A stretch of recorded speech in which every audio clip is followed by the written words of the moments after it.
The morning began just like any other in the quiet town of Maple Grove. Golden rays of sunlight filtered through the crisp autumn air, painting the sidewalks with long shadows of orange and gold. Leaves rustled in gentle piles across the pavement as people bustled about, unaware that somewhere in that sea of routine, a bond stronger than words was about to be tested in a way no one could have prepared for. Henry, a retired factory worker in his late 70s, zipped up his brown cardigan and whistled softly. That whistle, soft and melodic, wasn't random. It was for his best friend Max. A golden retriever with soulful eyes and a coat kissed by age, Max trotted from the kitchen with slow, steady steps. His tail wagged, slow but determined, brushing against the faded doorframe like a metronome of companionship.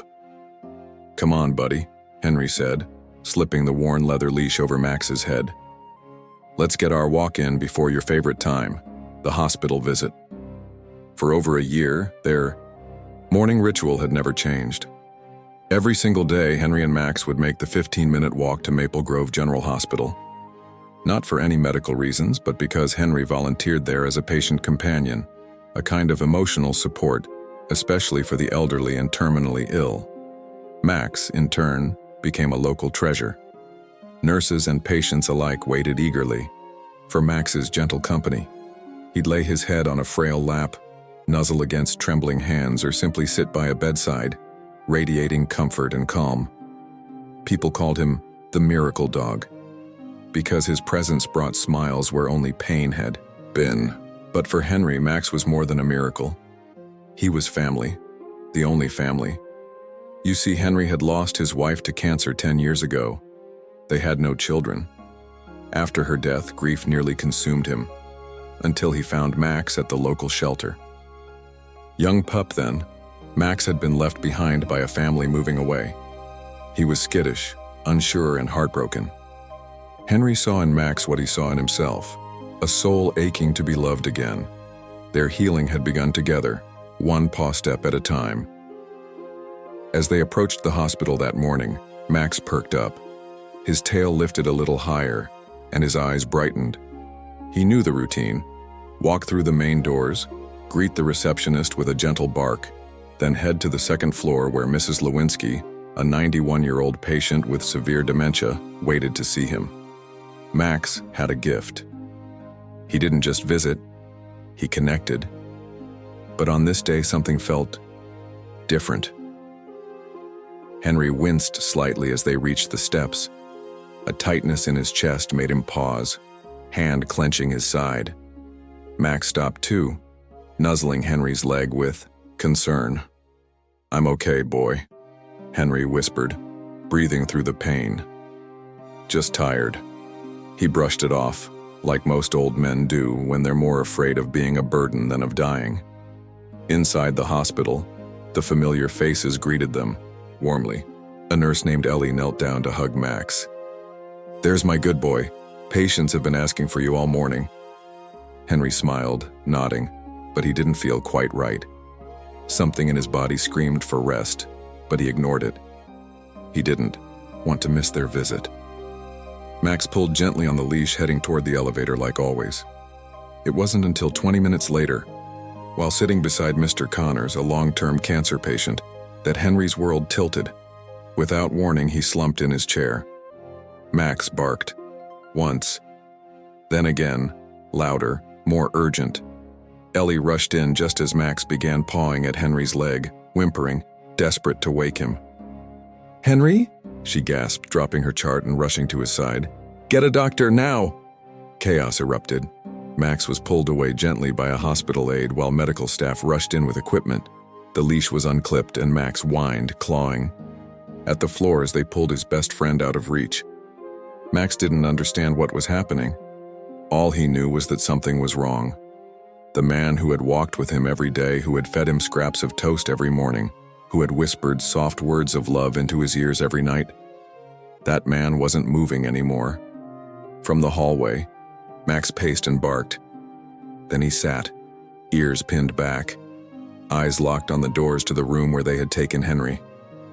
Minutes passed, then an hour. Max waited, and when the doctor finally came out, head bowed, eyes filled with the solemn weight of news no one wants to deliver. Max already knew. Henry had died of a sudden heart attack. It was quick. Painless, they said. Peaceful. But Max couldn't understand that. All he knew was that the one person who had never left him had now gone somewhere he couldn't follow. Ellie knelt beside him and whispered, "I'm so sorry, Max." She wrapped her arms around his trembling body, but nothing could fill the emptiness that had just been created. That night, Max was taken to the local shelter, temporarily, they said, just until they figured out what to do. But Max didn't understand shelters anymore. The smells, the barking, the cold concrete floor, it all came back in a flood. Fear, abandonment, confusion. Where was Henry? Why had they taken him away? Why hadn't he come back? The next morning, a volunteer arrived to feed Max, only to find his kennel door wide open. Max was gone. He had run through the streets, nose to the ground, heart pounding, weaving between cars and through alleys until he reached the only place that made sense, the hospital. And there, outside the main entrance, Max lay down and waited. It began with a single night. Max curled up by the sliding doors of Maple Grove General Hospital, just to the right of the automatic entrance where Henry and he had walked together every morning. It was the exact spot where Henry had paused to smile at patients, nod at the nurses, and where Max would sit patiently as he waited for elevator rides and wagging hands. The staff thought Max might just be confused. They assumed someone would come for him, maybe Henry's next of kin, maybe someone from animal control, maybe anyone, but no one came, and Max didn't move. By morning, the hospital staff found him still lying there, cold, wet from the morning dew, but unwavering. His eyes searched each face that passed through the glass doors, every elderly man who limped in, every pair of polished shoes, every rustle of a jacket that sounded like Henry's made Max's ears perk up. But when the scent didn't match, when the voice wasn't Henry's, Max simply lay his head back down. He waited. The hospital staff tried everything at first. Ellie, the nurse who had loved Max nearly as much as Henry did, brought him a blanket. She placed it beside him gently, whispering, "You don't have to stay, sweetheart. He's not coming." But Max only placed his chin on the edge of that blanket, refusing to move from his post. A patient exiting the hospital in a wheelchair offered him a biscuit. Max took it politely, then didn't eat it. He just stared back at the doors. By the second day, the hospital administrator called the local animal shelter. "He's a stray now," the man said curtly. "He needs to be picked up." But when the shelter team came with their van and leashes, Max growled, a low, trembling sound filled with confusion and pain. He backed up, tensed, eyes darting from the van to the door as if to say, "But what? If he comes back and I'm not here? What if he can't find me?" They didn't press it. Ellie intervened. "Let him stay, please. He's not hurting anyone, he just misses him." The administrator rolled his eyes, muttering about liability and rules, but in the end, Ellie's voice carried weight in that building. For now, Max stayed, and word began to spread. It started with a janitor snapping a photo. A shot of Max, eyes fixed on the entrance, nose to the wind, as if hoping Henry's scent might ride in on a breeze. He posted the image online with a caption, "This dog has waited outside our hospital for 3 days. His owner passed away inside. He still waits." The photo went viral overnight. Thousands of people shared it. Hundreds commented things like, "He's waiting for his angel. This broke me today. Someone adopt this good boy. He doesn't understand, that's the hardest part." By the end of the week, Max had become a symbol of loyalty, grief, love beyond words. But he didn't care about fame. He just waited. Rain fell on the 4th day, a steady, cold drizzle that soaked his coat and flattened his ears. A few hospital staff took turns trying to coax him into the lobby, even into the volunteer lounge where he had often napped by Henry's feet. But Max refused. So Ellie brought him a small tarp. She placed it like a lean-to against the wall beside. the doors. She set a soft towel beneath it. Max accepted this, barely. He lay beneath the tarp but never took his eyes off the entrance. Sometimes he'd drift off for a moment. Then a car would drive by and he'd jolt up, tail wagging slightly in hope, only for his gaze to fall in crushing disappointment. The tail would drop, his head would sink. More hospital visitors began to notice. A mother whose child was in ICU sat beside Max for an hour one morning, just gently stroking his head as tears streamed down her cheeks. "You understand," she whispered. "You know how it feels to not be able to do anything but wait." Another woman brought Max chicken broth in a thermos and poured it gently into a bowl, watching him sniff at it before taking slow sips, his eyes never leaving the door. A boy with leukemia painted a picture of Max and taped it to the window beside the entrance. In it, Max had a crown on his head and angel wings. At the bottom he wrote, "Good boys never give up. I hope he finds his person again." Days turned into a week, then 2, and Max's body grew thinner. He barely ate. He moved less. His face took on a gaunt look, and yet his eyes, those warm, glowing golden eyes, remained fixed, determined, loyal beyond logic, beyond pain. One day Ellie sat beside him again. She brought Henry's cardigan, the same brown wool sweater he had worn every morning on their walks. She held it out to Max. "Here," she said softly. "He would want you to have this." Max sniffed it, and something in him broke. He buried his face in it, whining, letting out a soft, aching moan like the cry of a heart cracked open. He lay down with the cardigan between his paws and didn't move for hours. People passing by had to stop. Some cried, others crouched down beside him, offering comfort, but knowing they could never replace what Max had lost. That night, Ellie posted again. "It's been 17 days, he still waits, still believes. He sleeps on Henry's sweater now. I think he just wants someone to wait with him." The next morning, the hospital parking lot was full earlier than usual. Not with patients, but with strangers. People had driven in from towns over just to sit beside Max. They formed a loose circle around him, quiet, respectful, some holding candles, others just silently crying. A vigil of love for a dog who refused to leave the last place he saw his person. And through it all, Max remained, the dog who waited, the dog who loved so deeply he couldn't accept goodbye. The morning sun was soft, painting golden light across the hospital's entrance. Max lay in his usual place, his head resting on Henry's old cardigan, worn and ragged now from days of being clutched and cried into.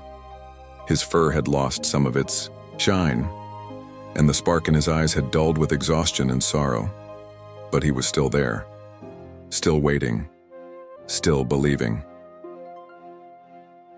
Inside the hospital, Ellie sat in the quiet break room, staring at a weathered envelope in her hand. Her fingers trembled. As she turned it over again and again, it was addressed simply, "To whom it may concern about Max." H. Travers. She had found it tucked away in Henry's locker after they cleared it out, sealed and forgotten. She remembered the day Henry asked her where he could store something safe. At the time, it seemed like nothing. Now she realized. It was everything. With a deep breath, she peeled the flap open and unfolded the note inside. Henry's handwriting, shaky but kind, flowed across the page like a final conversation waiting to be heard. "If you're reading this, then I must have gone where Max can't follow. Not yet. Please know, Max is not just a dog.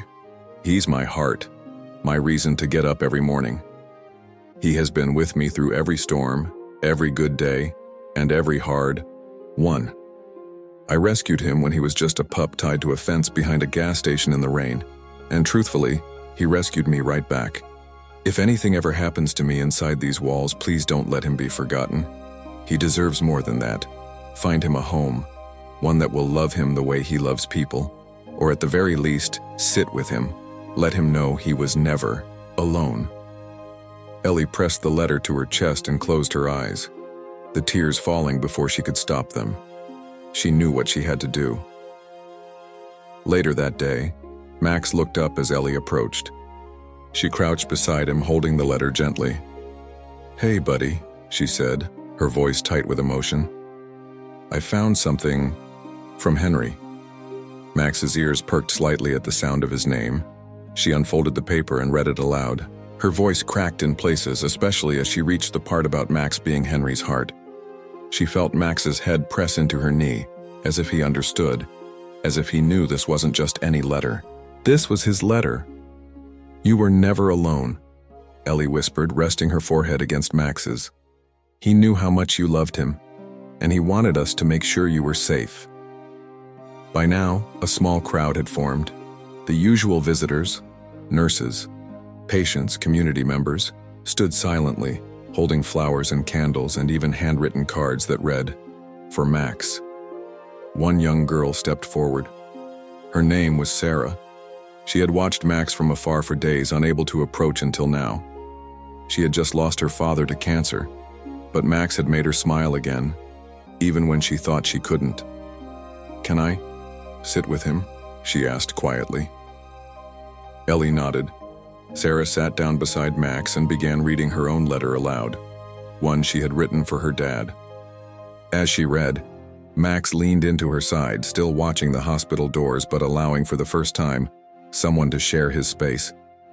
That moment, pure, raw, and unfiltered, was captured by someone in the crowd and shared online with the caption, "He's still waiting, but maybe now, he's not waiting alone."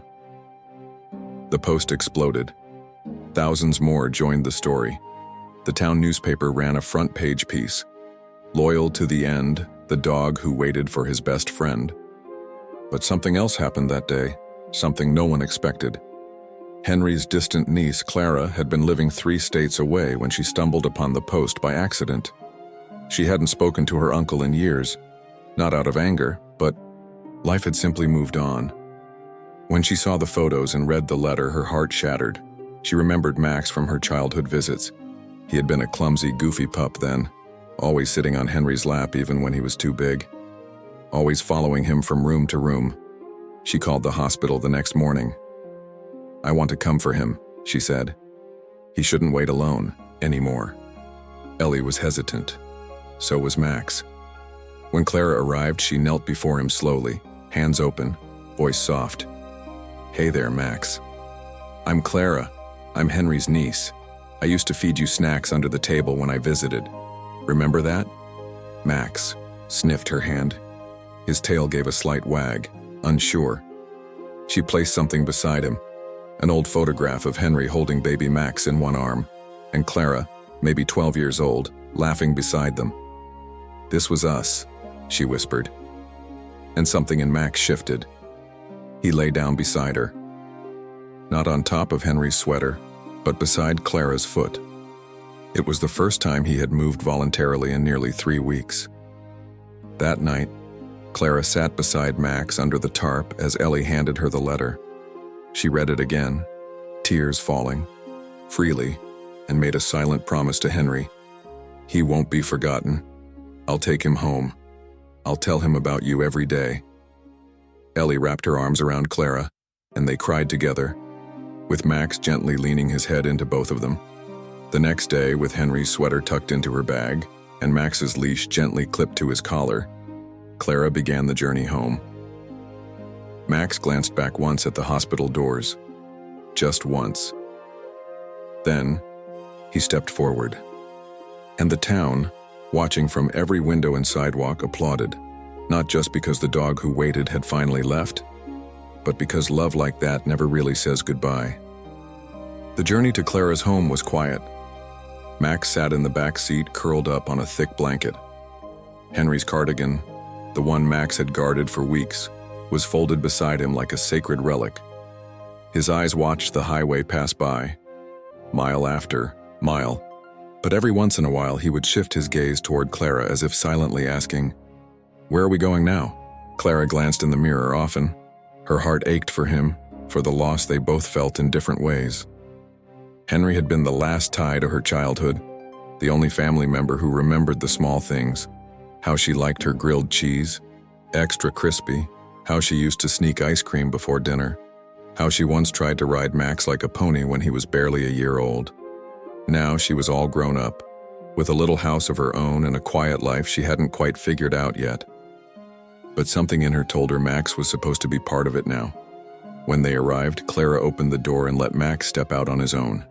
He moved slowly, stiff from lying in the same position for so long, but he sniffed the fresh air, the unfamiliar grass, the porch steps, and paused.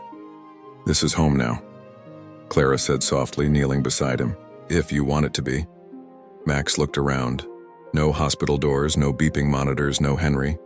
Just the breeze, the chirping birds, and Clara's gentle presence. He walked inside without hesitation. The first few days were hard. Max barely ate.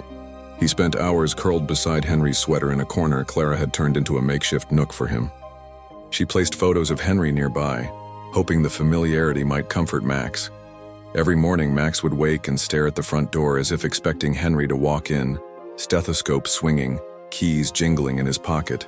And every night, Max would sit near the window, gazing into the darkness with a quiet patience that made Clara's chest ache.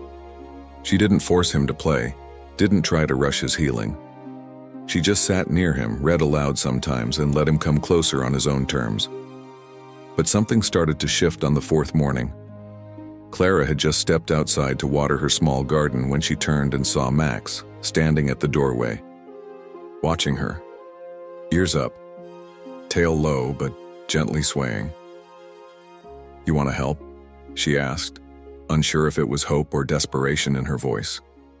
Max walked to the edge of the porch, lay down on the step, and watched her work. Not the same as before, but it was a start. Later that day, Clara retrieved an old shoebox filled with photos and mementos. She sat beside Max and placed one picture in front of him, Henry holding Max as a puppy, his eyes full of mischief and loyalty. Clara smiled sadly. "He loved you so much, you know." Max nudged the picture gently with his nose, then curled up beside it. Tears welled up in Clara's eyes. "It's okay to miss him. I do too, every single day." And for the first time, Max laid his head on her lap. Not for comfort. Not out of need, but trust. Weeks passed. Max began to eat more regularly. His fur regained some of its luster. Clara took him for slow walks around the neighborhood. Children pointed and waved. Some neighbors already knew the story from social media, and they'd greet Max like a local celebrity. One elderly woman left flowers on Clara's porch with a note that read, "Thank you for giving the dog who waited something worth staying for." Clara placed that note next to Henry's letter in a frame on her mantle. But even as Max settled into his new life, pieces of Henry remained everywhere. Every time Clara cooked grilled cheese, Max would sit in the kitchen the way he used to with Henry, watchful, hopeful, like the scent brought back a memory they both cherished. Clara began talking to him more, telling him stories about her childhood with Henry, how he taught her how to ride a bike, how he used to slip her $5 bills and say, "Don't tell your mom," how he was the first to cry when her high school graduation ended. Max would listen, his eyes locked onto hers, as if taking it all in.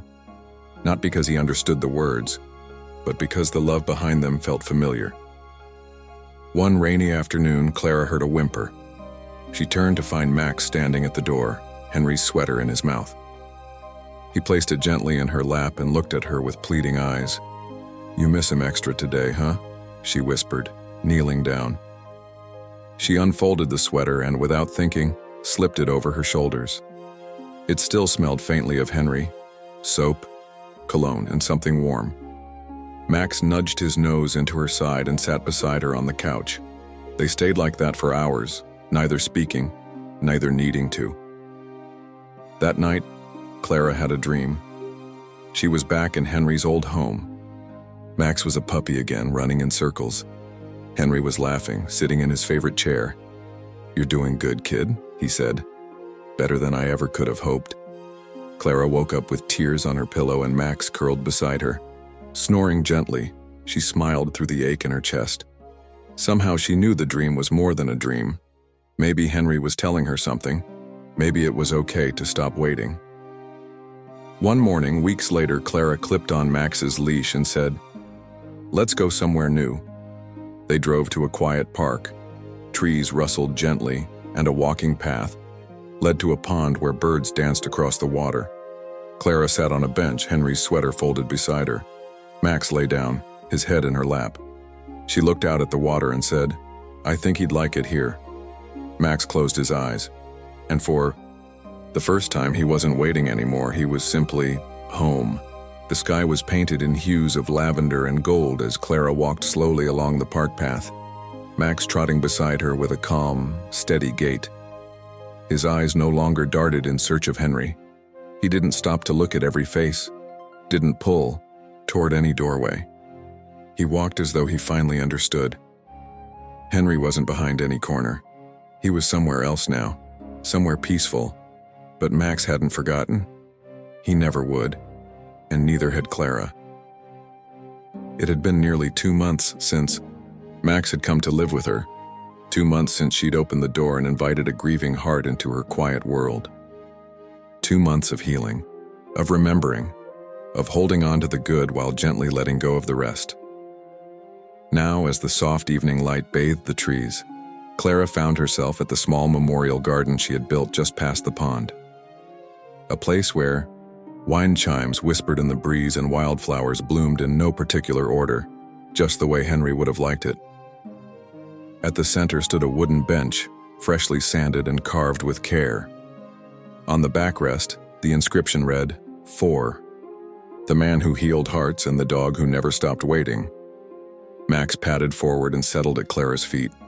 She reached down and stroked his fur, now fuller and smoother, a sign of quiet contentment that had been so far from him just weeks ago. "I think he'd be proud of us," Clara whispered, more to the wind than to Max. But the dog lifted his head slightly, ears turning, as if he too felt the weight of those words. She reached into her bag and pulled out Henry's favorite book of poetry, the one he used to read to her when storms scared her as a child. The cover was worn, pages soft at the edges, but it still smelled faintly of Henry's home. "I thought maybe today," she said gently, "we could read one together." Max shifted, curling up close beside her as she flipped through the pages. Her voice was steady but thick with emotion as she began.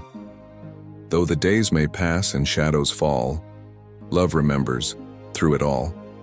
Not in time, not in tears, but in every heartbeat every year." As she read, the wind seemed to slow and the world hushed around them. A bird called softly in the distance. Somewhere a leaf tumbled from a branch and landed near Max's paw. When Clara closed the book, she sat in silence, the kind that's not empty, but full, with memory, with meaning, with moments that once were and would always matter. Later, that evening, they returned home. Max walked directly to his nook, his sanctuary, where Henry's old cardigan still lay. But this time, instead of lying beside it, he nosed it gently, then walked over to Clara's side. He was choosing her, now not as a replacement, never that, but as someone who could carry the love forward, and Clara understood. She bent down and kissed the top of his head. "We're going to be okay," she whispered, "because he gave us each other." From that day on, Max was different. He still paused when they walked by the hospital on rare visits into the city, still looked for just a moment too long at men in long coats who resembled Henry from behind. But the searching ended sooner. The hope didn't sting as much. The ache softened, made bearable by presence, by Clara, by home, by quiet moments of connection. He became the unofficial greeter of Clara's block.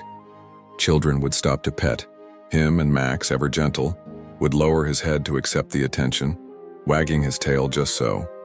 The neighbors adored him. Some remembered seeing his story online, the dog who had waited weeks outside the hospital for a man who would never come back. But now, they saw something more than loss in his eyes. They saw resilience. Clara started volunteering at an animal rescue shelter soon after. Max would accompany her sometimes, sitting patiently as scared or abandoned dogs slowly learned that love could still be trusted.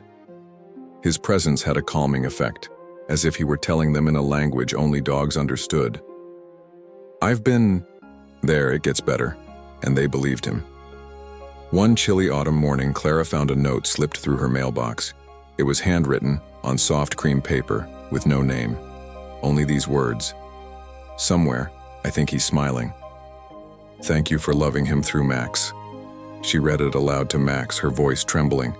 Then she framed it, placed it next to the photo of Henry and Max, and lit a small candle beside it. Max sat in front of the frame for a long while that night, tail curled around his paws, eyes gentle, at peace. As seasons changed, the home filled with warmth. Photos of Henry stayed on the walls, not as shrines of grief, but as testaments of love. Max's bed moved from the corner to right beside Clara's. He no longer needed the cardigan to sleep, but he still kept it nearby, like a cherished memory that gave comfort without pain. And every year, on the anniversary of Henry's passing, Clara and Max returned to the park. They sat at the memorial bench. She read a poem. He lay beside her, and they remembered. One spring morning, Clara adopted a new puppy, a tiny, clumsy golden retriever mix named Pip. She wasn't trying to fill a void. She just felt ready to share the love again. And Max, to her relief, welcomed Pip with gentle nudges and slow tail wags, guiding him through the world like an old soul teaching a new heart. Pip never met Henry, but he learned about him through the way Max sat still when Clara told stories, through the way Max curled up beside Henry's framed sweater, through the way Max looked at Clara with the kind of love that was built on patience, loss, and healing. One day, as the three sat together in the backyard, Clara with a book, Max at her side, Pip gnawing on a toy, Clara looked up at the sky. The clouds were soft and wide, the sun warm against her skin. "I hope you know," she said aloud. "You gave us more than we ever expected." Max thumped his tail gently. Pip yawned, and Clara smiled. Because somehow, even though he was gone, Henry was still here. In every rescued soul, in every wag of Max's tail, in every tear that became a memory, in every love that refused to give up. If this story touched your heart, please like, share, and comment below the name of your city. Let's show how far Max's story has traveled. You never know who might need to hear that love, loyalty, and healing still exist.